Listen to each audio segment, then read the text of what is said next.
Hello everyone, my name is Erin. Welcome back to another Stitches and Scribbles video. Today I am going to be attempting a project that has been on my ultimate crochet bucket list for a really long time, but I wanted to kind of back up and tell you a little bit about the order I went in deciding to do this project. So several years ago I saw pictures of the Lost Souls shawl on Pinterest and Instagram and a couple other places. If you haven't seen it before, it is a crochet shawl where the way that you put the motifs together, it creates a pattern of little skulls. And as you've probably seen from my YouTube channel and the fact that my profile picture and the little logo I designed is a skull, I really like skulls. I'm a former science teacher. I always had a skeleton in my classroom. I have lots of skull themed things, and then while I was teaching, my students introduced me to celebrating Day of the Dead, so I ended up with a bunch of sugar skulls, both from them and other people in my life. So there's just a lot of skulls everywhere, basically. And I knew that eventually I was going to have to make this shawl just because it was so perfect for me, loving skulls all over everything. The second kind of event that happened with this is I started going to the Renaissance Fair more frequently. The Renaissance Fair that I attend is in Wisconsin, and the past couple years I have gone almost every year with the exception of 2020 because it was closed that summer. And in the process of doing that, and because of how often we went, I actually put together a pirate costume that I never got to wear to the Renaissance Fair. So I have a dress for it, I have kind of a corset to go over the dress, I have a big like tri-corner hat for the costume, but I haven't gotten to actually wear it to the Renaissance Fair because of the year that we didn't go, and then some events that popped up the following year where I didn't go as many times as I thought I was going to. So I have a pirate costume that has not been worn yet. But since putting those costume pieces together, I have gotten more into wearing my crocheted pieces to the Renaissance Fair. Last year I made a crochet corset and bag to wear to the Renaissance Fair, so I wanted to incorporate something crochet into my pirate costume. Then the third event that led into this is I bought some yarn on clearance at Joann's probably over a year ago at this point, because it was being discontinued. So this is the Lion brand Moroccan Nights yarn in the color Sultan. I think this yarn has been completely discontinued, but if I'm wrong, by all means correct me in the comments. But I really liked this yarn and how many like things that were different about it. So first of all, I don't know if you can tell on camera, but it does have a glitter strand that runs through it. This one is kind of a coppery color. And then it is two colors of yarn twisted together, but both of those strands have a really long striping pattern. So you get a bunch of colors throughout the yarn, but you always see two at a time. And I thought this was a really unique color because it's got burgundy and brown and shades of gray and a little bit of beige in it. And bringing all of this back full circle, my dress for the pirate costume is beige, like almost a light tan color. The corset vest top I have is black, the pirate hat is black, I'll probably wear black boots, but otherwise there's not a lot of color in it. But I always think of red as being like the classic color that you add to pirate costumes, and I thought this yarn was going to fit perfectly because it has those browns and beiges in it, and it has the burgundy, so not like a bright red but a deeper red. And I thought that this would be perfect to make a Lost Souls shawl with. So my general plan for the costume is not actually to wear the shawl over my shoulders, but instead to incorporate it into the dress, because I'm planning on using a couple scarves and random pieces of fabric to like drape and tuck into my belt to kind of create more dimension for the skirt. So I'm thinking that a Lost Souls shawl would be a perfect addition to that. So I'm going to go ahead and get started. I think for this I'm going to use my 5mm hook, which is what's recommended for the yarn. But I do need to watch a tutorial first and see if it says to like size up, size down, whatever. So I think I'm going to watch the Lost Souls shawl tutorial from Jonna Martinez because I've watched some of her tutorials before, but I know that there's a couple other variations out there. So I'm just gonna go ahead and get started and see how it goes.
Alright, so here's where I'm at so far. I did end up changing my hook to a 6.5 because I wanted it to have a little bit better drape than what I was getting with my first attempt with the old hook size. But I have one finished skull. He's kind of hard to see with a different background, but you can see his little eyes and nose and a mouth in there. And as you finish one skull, you start the next one. So there's the mouth and nose in the next row. So far this is kind of reminding me of the virus stitch, at least in terms of difficulty of it's probably going to take me a couple rounds to memorize the pattern and be able to work without the tutorial in front of me. But so far the tutorial has been really easy to follow. and it looks like the pattern is also available on Ravelry. So if you prefer the written pattern, there is a way to get it. Yeah, this is what we've got so far. Let's keep going.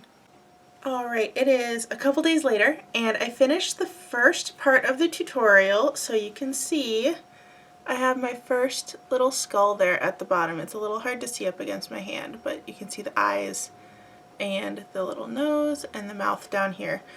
So the way the tutorial is structured, the first one kind of helps you with setup, and then the second one is going over the repeat stitches more in detail. So I am going to have to watch the part 2, even though the repeat was, oh, it's raining hard out there. The repeat was shown in part 1. I'm not quite at the point where I've memorized the pattern yet. So I am going to watch the part 2 of the tutorial from Jonna Martinez, and we'll see how this goes. I am starting to get slightly worried that I'm not going to have enough yarn to make this as big as I want. So fingers crossed that it all works out, because I can't get more of this yarn. All right, hello everyone. It has been, I think, over a month since the last clip of this video, because it's been kind of a crazy month. I tried to start this project like way ahead of time, thinking I'd be done and have a video like on deck ready to go, and that's just not how this month turned out. So at the time I am filming this, I already did my craft fair and all the prep for it, which took up a lot of time, but I also had lots of other projects I was working on in between, so I am just now getting back into working on my Lost Souls shawl, and there's a couple updates to that. So first of all, I originally was making this project just with the video tutorials, but quickly realized that I wanted to have it be a little bit more mobile and not necessarily have to have my computer up all the time, because I wasn't picking up the memorization of the pattern as easily as I thought I would. So I decided I wanted the written printed version.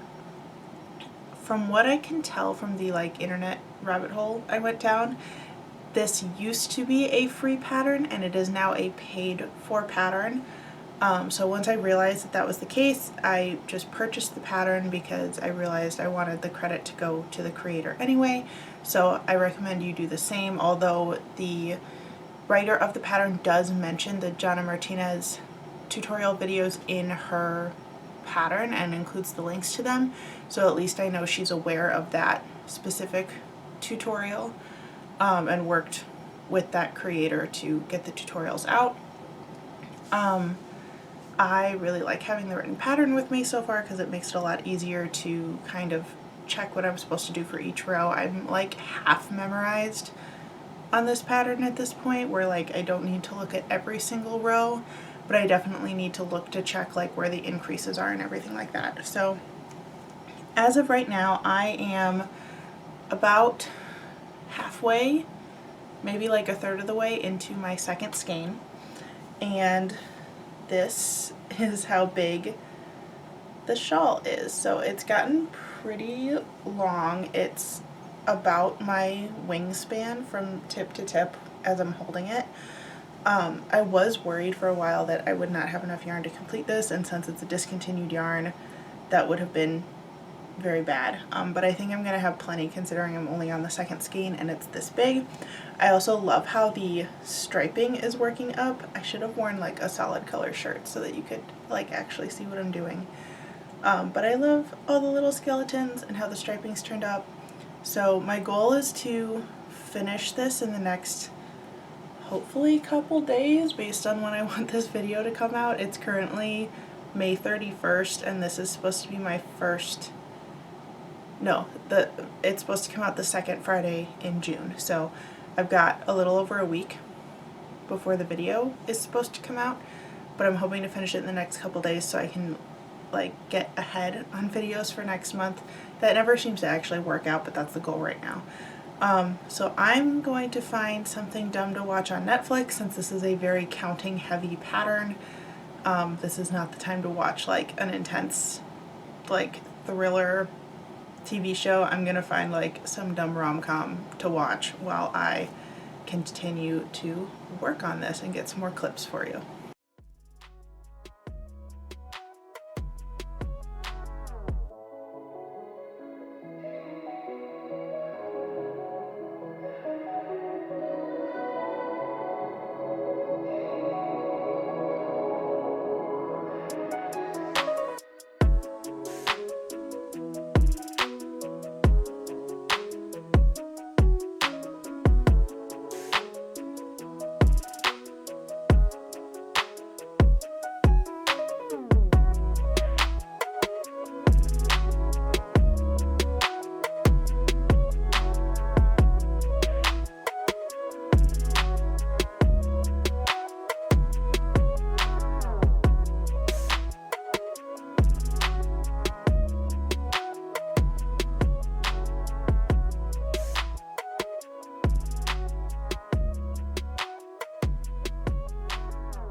Alright, it is the next day after the clip that you would have just seen.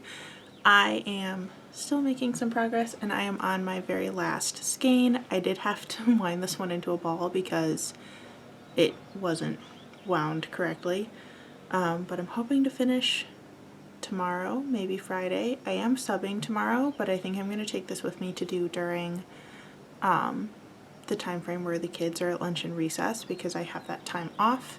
So hopefully I'll get a couple clips of me working on it, but the next time you see it, it should be finished. Fingers crossed.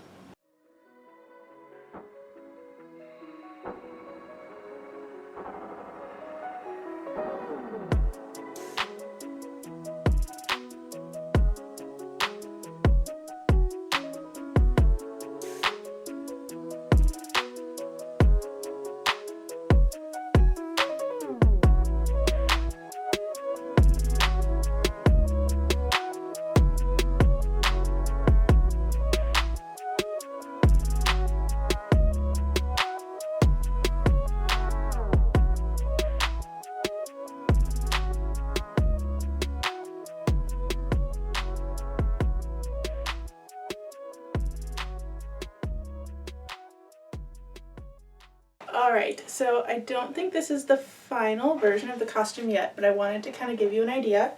I have this beige dress underneath that I got on Amazon. Comes in a bunch of colors. I picked the like cream beige color because I thought it would match the most.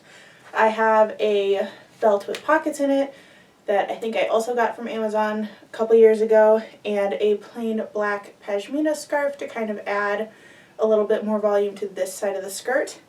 And I also have my pirate hat. I would probably add a lot more jewelry to this for it to be a final costume, but I wanted to show you kind of an idea of what it's going to look like. And then here is the finished Lost Souls shawl. So I'll come a little bit closer so you can see all of those stitches. I did not make it all the way to the end of the pattern repeat, so mine has kind of this wavy edge at the top, but that's okay. I would rather have had the last few inches of length than starting the ending rows earlier in the pattern in order to finish. But I figured that I could use this to add volume to the other side of my skirt by just wrapping it and tucking it kind of wherever it fits. It's a little hard to get it on without a mirror, but tuck it in to your belt at 2 different points. My belt happens to have this nice big loop in the front that I can add fabric things to, and I would wear it kind of like that. So it does kind of make the skirt a little bit fuller. It adds some texture. It probably wasn't 100% necessary to have the skull pattern in there for it to work effectively as a costume piece, but I thought it was a nice kind of subtle way to add a little bit more piratey stuff into it. But I really love how this shawl turned out. I think I'll also just wear it as a scarf or as a shawl when it's cooler out. but I was really excited to add another touch of crochet to my Renaissance Fair costume collection, I guess. If you enjoyed this video, make sure you check out all the links in the description for other places you can find me. Thank you so much for watching, and I'll see you in the next one. Bye everyone!